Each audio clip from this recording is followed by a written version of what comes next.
ఇక ప్రజాభవన్లా కాంగ్రెస్ పార్టీ పెట్టిన ప్రజావాణి కార్యక్రమానికి జనాల దగ్గరికి వెళ్ళి మస్తు రెస్పాన్స్ వస్తుందిలా.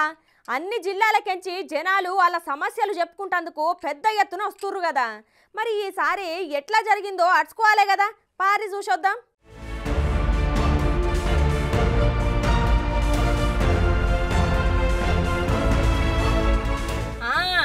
ఎప్పుడైతే ప్రతి మంగళవారం శుక్రవారం ప్రజావాణి కార్యక్రమాన్ని సురువు చేసిందో గాని పెద్ద ఎత్తున జనాలు వాళ్ళ సమస్యలు చెప్పుకోనికే వస్తురు కదా. అట్లనే ఎప్పటి లెక్కనే ఈసారి సుధా ప్రజావాణి కార్యక్రమానికి బగ్గనే వచ్చిరు జనాలు.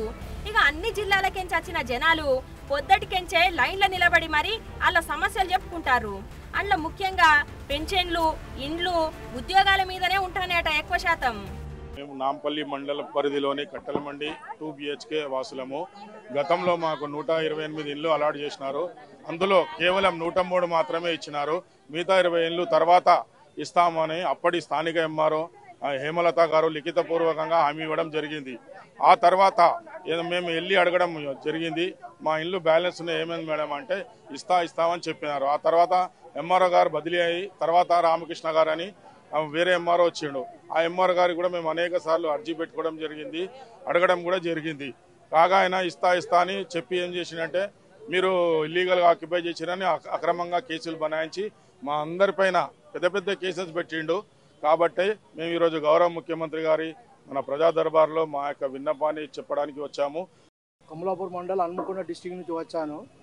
మా భూమి వేరే వ్యక్తి సాదాబాయి నామాల్లో అరాచకాలు సృష్టించి, దొంగ పత్రాలు సృష్టించి, దొంగ ప్రోగ్రామాలు సృష్టించి పట్టా చేయించుకున్నాడు. దాని గురించి ఎంఆర్ఓను రవీందర్ విఆర్ఓను కలిసినా కూడా మాకు ఏం పని కాకుండా 7 ఎంఆర్ఓ ఇప్పటికీ 7 సంవత్సరాల నుంచి తిరుక్కుంటూ నేను ఎవరిని కలిసినా కూడా మాతో కాదు, ఇది కేసీఆర్ ప్రభుత్వం, కేసీఆర్ మొత్తం లాక్ చేసిండు, మాకు అథారిటీ లేదు ఓపెన్ చేసి మీకు మార్చనీకి అని ఇద్దరు కలెక్టర్లు కూడా ఇలా అన్నారు. కలెక్టర్ల నుంచి రిసీవ్ లెటర్ కూడా వచ్చినాయి. ఎంఆర్ఓల గురించి కూడా ఎంఆర్ఓకు అర్జీ పత్రాలు ఇస్తే రిసీవ్ లెటర్లు ఇచ్చిన కానీ పని చేయలేదు.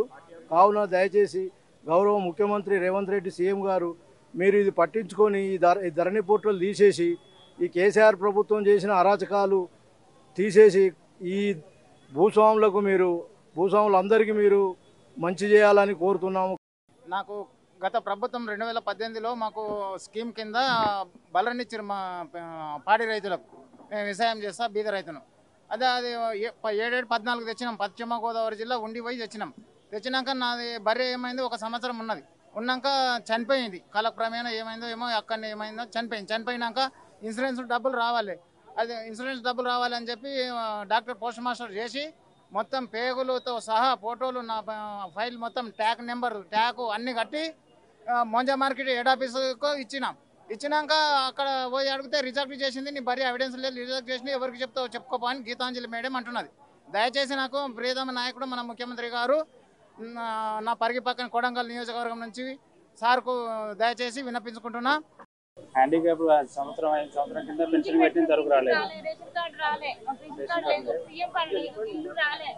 నేను తెలంగాణ ఎంప్లాయీస్ స్టేట్ ఆర్గనైజింగ్ సెక్రటరీని. నా పేరు ఎంకే రాజు.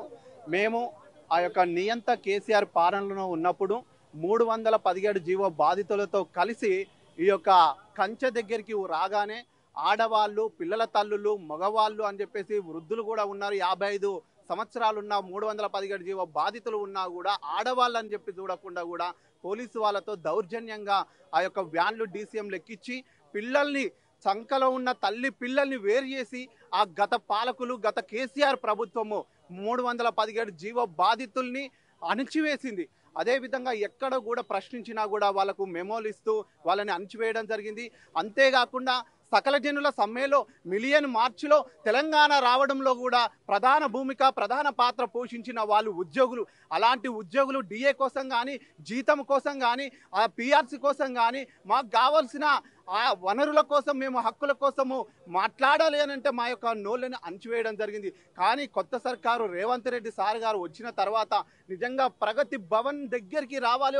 ఒక అంతెందుకు మనము ఒక చిన్న ధర్నా చేయాలి, చిన్న మీటింగ్ పెట్టుకోవాలన్నా కూడా గజగజ వణికెట్టోళ్ళం. కానీ ఈరోజు స్వేచ్ఛగా ప్రగతి భవన్ కంచెలు ఊడగొట్టిన తర్వాత ప్రగతి భవన్లోనికి ఉద్యోగి స్వేచ్ఛగా తమ సొంత ఇంటికి ఏ విధంగా వస్తాడో ఆ రీతిగా సీఎం రేవంత్ రెడ్డి గారి యొక్క ప్రజావానికి మేము రావడం జరుగుతుంది.